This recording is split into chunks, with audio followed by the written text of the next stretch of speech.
Okay, welcome again to the next lesson. Now we proceed to Markov chain part 2. All right, so today we are going to look at long-term behavior. Okay, I hope you already revisit your part 1. Okay, part 1 is just the matrix transition. Okay, how you're going to construct your matrix transition, how to get the probability inside that, and how to calculate the valuation if let's say you have one step moving forward, two step moving forward. All right, and then right now we are looking at a more long term behavior. Okay, so in this case we are talking about equilibrium process. Okay, what happened? Is there any way that we can foresee if let's say the transition you can expect by the end of the day, what is it that you get, the probability of you winning the stake if you gamble away your money, for example? Okay, so that is what we are going to look at in this particular part. Okay, so we start with this one. If let's say we are talking about a machine, okay, and then our machine have this prior historical behavior, okay, whereby you can see 80% of the time this machine function correctly for the current month. If let's say your previous month, okay, it also function correctly. And another way, if let's say previously preceding month, okay, your machine incorrectly adjusted, so this month you should expect that your machine will remain incorrectly adjusted 90% of the time. Okay, and then there's another way. For example, this machine operate correctly in a given month 10% of the time. If it had been operating incorrectly the previous month, okay, in this case, this 10%, for example, meaning that your machine can correct themselves, okay, even though you already given a state where it is correct. In the future, the next step, it can be operated correctly 10% of the time. Okay, so that is the behavior of this particular machine. So how can we transform this into the transition matrix? Okay, so in this case, you can see over here, our transition metric is a 2 by 2 matrix. You have point 0.8, point 0.2, point 0.1, and point 0.9. Okay, whereby your point 0.8 representing the situation whereby this month, okay, this month is your situation, and then your previous month is last month. Okay, so this month correctly functioning, and then last month you have correctly functioning as well. So meaning that if let's say last month your machine correctly functioning, this month you can expect 80% of the time, the probability 80% of the probability that your machine will function correctly as well. Okay, so uh, we translate all this information on the previous knowledge that you have into a transition matrix like this. Okay, so how to move about? Okay, so here you can see over here, you actually you already visit this one on the previous example. Okay, if you remember, we already talked a lot about this on the three grocery shop example. Okay, grocery A, B, and also C. Okay, so we represent pi naught, for example. This not representing your initial condition. All right, so by right we can assume that one representing a state whereby everything is assumed to function correctly and zero is not. Okay, so this is your first state. All right, the first period, when we want to talk about this, the behavior on the next period of time. All right, so as how we already discussed on our previous lesson, you put this one, the initial state, and you put the transition matrix. Okay, put the same thing, and then you do the multiplication as usual, your metric multiplication, and then by the end of the day, this is what you get. Okay, point 0.8 and point 0.2. Okay, meaning that always remember this is not your period now, this is your state. Okay, your state 1 is this and your state 2 is this. Okay, the probability your state 1 representing point 0.8 and point 0.2. Okay, for your first step, for your first period. Okay, and then later you can proceed the same thing 2 months afterwards. You put one step back.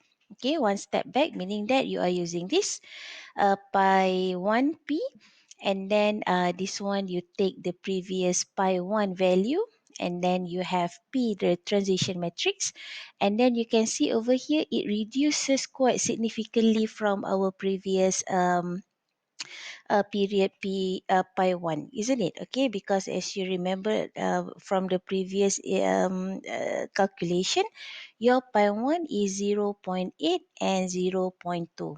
Okay, so it reduced. And you start to, it's a little bit curious, isn't it? Okay, if you look at this one, point 0.8, point 0.6, will there be any stopping points? Okay, will it keep on, this one keep decreasing and this one keep increasing, at one particular junction it stops, or will it become something, goes, for example, decreasing until 0, and then this one until 1? Okay, we don't know, right? We don't know, we would like to know. Okay, and is it possible to know it? Okay, so this is what we're going to do. Okay, so if you do it manually, okay, if you do it manually, you can see the difference over here. Period 1, period 2, period 3. Okay, this is the three main calculation that we already did earlier, and if you keep on repeating the same calculation, you can see this is the reduce of state 1, this is the increase of state 2, and so on up until the end of it. You can see over here, by the end of the day, your state 1 will reduce until about, see, it's quite similar, isn't it? Up until period 13, you have 0.34. 12, we have 0.34, 0.34. And then later, your decrease is quite smaller and smaller. Point 0.3, point 0.3, point 0.3. And then this one, your increase is not that big, right? Earlier, your increment is big. Point 0.2 to 0.34 is quite big, isn't it? And then 0.34 to 0.43 is also big. 0.09, okay? And then later, on the later period, you can see over here, the increment also not that significant. So you have 0.64, and then now you have 0.65. This one you also, even though it increased, but very significant. Now the increment is in the point zero zero something basis, okay, not more or less than point zero something, right? So you can see over here, very, very small. So we would like to know whatever happened around there. Okay, so is there a way, instead of doing it one by one and looking at all the period, is there a way to analytically, okay, analytically meaning that you just have a theoretical fundamental behind that, you plug in the information and then you calculate a little bit, then voila, you get the value. That is theoretical, meaning that it cuts short your process, right? Okay, can we do that? Okay, now you can see over here, this is how we're going to look at it. Okay, before that, if you look at this one, it mentioned about equilibrium condition. Okay, meaning that, okay, I need to go back over here. For example, meaning that if, let's say, by the end of the day, we kind of like expect that we will get 0.33, isn't it? I have a feeling we will have, right? 0.3333, for example. And this one, it is not going to increase a lot more than 0.666667, something like that. Okay, so once it's arrived in that destination whereby you cannot exceed or cannot decrease as much as you can, we call that as an equilibrium points. Okay, so equilibrium condition. All right, so that I would like to define a little bit. An equilibrium condition exists if state probabilities do not change after a large number of period. Okay, so in your previous example, 15 period of time is not that enough. Okay, we cannot say that 15 can be considered as large number. Okay, but on the previous example, it is just a way for you moving forward to see whether your valuation for your state increase or decrease a lot or less. Okay, so that is why we are doing it one by one. Normally large number, a lot. Okay, 50 for example, and so on. Okay, so we see how it goes. Okay, this is the mathematical or the theoretical development of what I said earlier. Okay, we start to consider our assumption previously. Okay, for example, if you want to find your pi 1 earlier, okay, you need to use your knowledge on pi naught, right? The initial condition, and then you need to multiply with your transition matrix, right? Then only you get pi 1. And then the same thing, if you notice, once if you want to find pi 2, you need to use your pi 1, and then you need to use your transition matrix. Okay, see, you can see over here, and you can expect the same thing happen. That's why you have n period, this period, meaning that if you have the next period of time, you need to use your knowledge on your previous period. Okay, but the same transition probability, transition metric remains the same. Okay, so now we would like to know what happened actually at equilibrium. Okay, at equilibrium, if you notice, if let's say we are able to get the same valuation for my pi, meaning that previous pi the same, next pi also the same. All right, as I mentioned earlier, if let's say we stretch our period instead of considering pi 15 earlier, your state pi 1, okay, let's say your pi 15, your period 15, pi 1 equals to 0.33. Assuming that, and then you have period 16 now, your pi also equals to 0.33. Okay, meaning that during using your period, okay, your pi n plus 1, meaning that earlier your period 16 just equal to your period 15. That is what it means by having this. Okay, period future period just equal to previous period. That's it. Okay, so once we have this information, this is the most important way for us to move forward. Okay, so once we have this, we utilize our assumption earlier, not assumption, our calculation area. We know that our pi n plus 1 is actually pi n times your probability metric, and only equal to pi n as well. Okay, all right, makes sense, right? So if you are able to get this kind of relationship, and then you can safely say that, oh, actually, since this is just the same as this, and this is actually equal to this, so I can just simply take out this one and transform into this. All right. So meaning that my pi doesn't matter whether my pi is previous or the future, just equal to the same pi. Okay, meaning that my pi now does not dependent on the period at all. So that is what is it means by this relation. Okay, meaning that I have pi equal to pi p. Mm. Okay, so that is how we do the calculation. All right, so now pi, remember, is a state. Okay, we need to consider the state. Okay, remember, now we are not talking at all about the period anymore. So we are talking about the state. When we talk about pi is a state, so let's say if I consider my pi now in a different state. Earlier just now, our machine A either failure or or function correctly, right? So function correctly is for pi 1.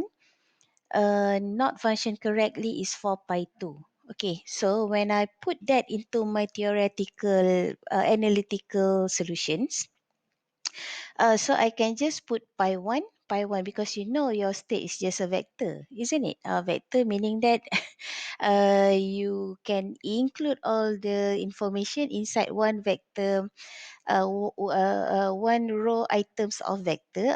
So it's easier for you to, if let's say you want to transfer them to anywhere else, you can transfer the rest of the item inside your vector. So that's why we are translating your problem into a vector in this case. Okay, so you can see over here pi 1, pi 2 just equal to your pi 1, pi 2. You multiply with your transition matrix. Okay. This is what make things getting a little bit interesting.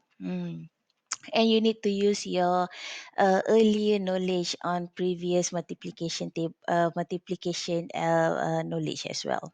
All right. Okay, so you look at this one. If you have pi 1, pi 2, and you have your transition matrix, okay, what you should do afterwards is multiply those. Okay, once you multiply those, you actually have the first value. Okay, you just simply, this one is just using the same situation, right? Like this one. Okay, this is the first valuation. Okay, and then you do the same thing for your second part, this one and this one. This is why you get this one. Okay, and then what happened? Okay, if let's say you know this correspond to this.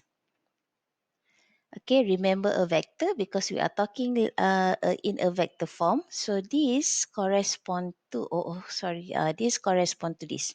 Okay, so once you correspond them together, do as how you normally do this one. Okay, you transform your vector into just simple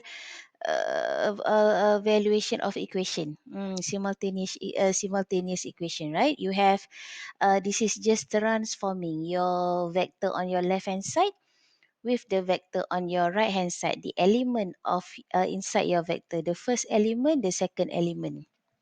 Okay, and then one more that you need to also consider is that we know if we have a if you have a state, no matter how many state you have, okay, you do know that if you sum all your state together, the probability must be one, isn't it? The same thing happens on your machine. The same thing happens on your previous example on your grocery shops, A, B, and C grocery shop. Okay, so basically because we are dealing with probability. Okay, so you know, you know the total number of probability must be equals to one. Okay, so you put that this one into a situation, and then now you have one, two, and also three. You have three different equation, and you have two variables. Okay, three equations and two variables. Okay, so if you remember back, if you want to find the value for your variable, if you have two variables, actually you only need two equation, isn't it? And then you can simultaneously solve your two equation, then you get two variables. The same thing if you have three variables, you have three equation. By right, you are able to find your three variable, their own individual values, right? Okay, you can either do a simultaneous equation. Okay, the calculation for your simultaneous equation. Or if you are more likely to do a long road, okay, you can always simply you can always keep on replacing. Okay, you substitute your value pi 1 equal to blah blah blah, and then you substitute your pi 1 into the next equation, second equation, and then you get pi 2, and then you calculate again, and then you get the value, whatever things that you do, as long as you are able to find your x, your variable, then that's fine. Okay, now we have one, two, and three variables, but equation, but we only have two variables, so that's why you can just either choose either one of your first or second equation, and just it is quite redundant, so you just pick one and then you pick another equation over here. Let's say I pick this one, or let's say I pick this one, or I pick this one. As long as you pick two variables with two equations, then that will be fine. Once you have two variable and two equation, then only you can start working out with the solutions. Okay, so let's say this is now becoming my two equations only with two variable, pi 1 and pi 2. And then you do the calculation, normal calculation. See, this is your pi 1, you have 0.33333, and this is pi 2, your 0.66667. Actually, to have a nice number, you can use your fraction valuation, no problem. Or you can also use in decimal places, also no problem. The most important part is you know your value is how many, how much. Okay, so if you notice, when you have this, your state 1 now representing your equilibrium value for your state 1, and then this is the equilibrium value for your pi 2. So meaning that, okay, I need to go back to my table. Meaning that, for example, like this, if you keep on repeating the same calculation over and over until, let's say, your period now becoming, let's say, 1000, okay, the whole at the bottom of it, let's say from 900 to 1000, your valuation for your state 1 will reach the equilibrium will reach the equilibrium point, and you will always get this value, for example. All right. So the same thing happens for your state 2, where your state 2 now goes to equilibrium point of your 0.6667 and so on until your period 1000. Interesting, isn't it? So actually, if you are putting a little bit effort and think through about your the way you calculate using your analytical valuation, you are able to get this value without you even have to construct one by one. Okay, you don't have to do pi 2 equals to pi 1p, pi 3 equals to pi 2p, and so on. Okay, if I need to remind you a little bit, remember when on your earlier chapters, you do have a system of difference, linear difference. It's quite similar, isn't it? You tweaks there and there a little bit, okay, manipulate your formulations, and then you will get an analytical solutions where it will help you a lot. All right, it will help you a lot. That is the difference between trying to make sense of your quantitative evaluation or just accepting what is given to you. Okay, so this is the thing that I want you to try to think through when let's say you revisit your three grocery stores example. Okay, earlier in earlier part one, okay, you have a system 3 by 3 system. Okay, you have grocery A, B, and C with different conditions, and then these are the transition metrics that you have on that particular problems. Try to find the equilibrium points or the equilibrium equilibrium valuation for each of the stores. See what happened. Will by the end of the day, will store A wins? Will store B wins, or will store C suddenly wins? Okay, or once you have the equilibrium point, by right you are able to gauge a little bit about their market share.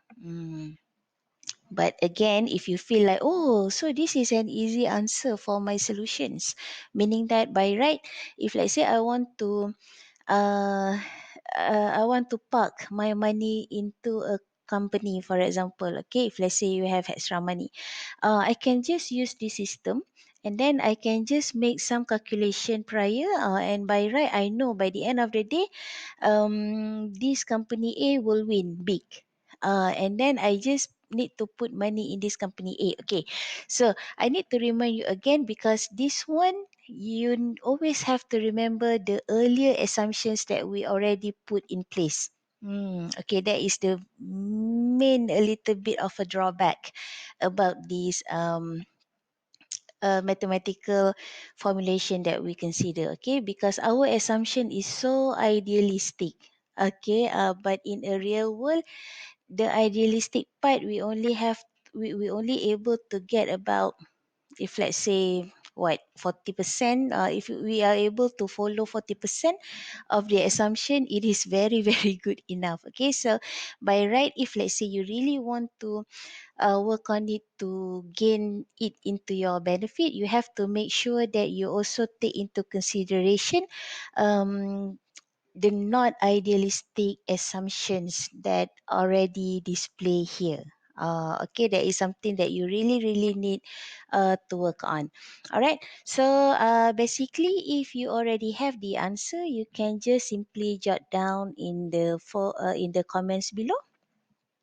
And if you don't mind sharing your views, in particular, if let's say you already got the valuation, try to discuss a little bit more. What is the value that you get?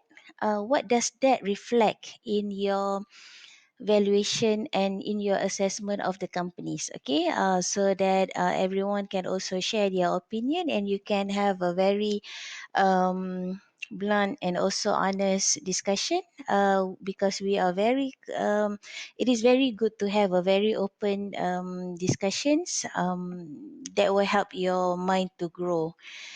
Okay, if you're not doing the academic discussion, it is very difficult for you to try to put your calculation into a more tangible solutions. All right, solutions that people are able to follow your train of thoughts. Okay, so use this channel to hone your skills in this kind of explanations. All right, okay, so later in part 3, okay, the final part of this Markov chain, I'm going to show you a little bit whatever happened if let's say our probability our metric transition is a little bit involved, meaning that if suddenly we kind of like having pattern emerge from our metric transition matrix, can we make do with that or how? All right,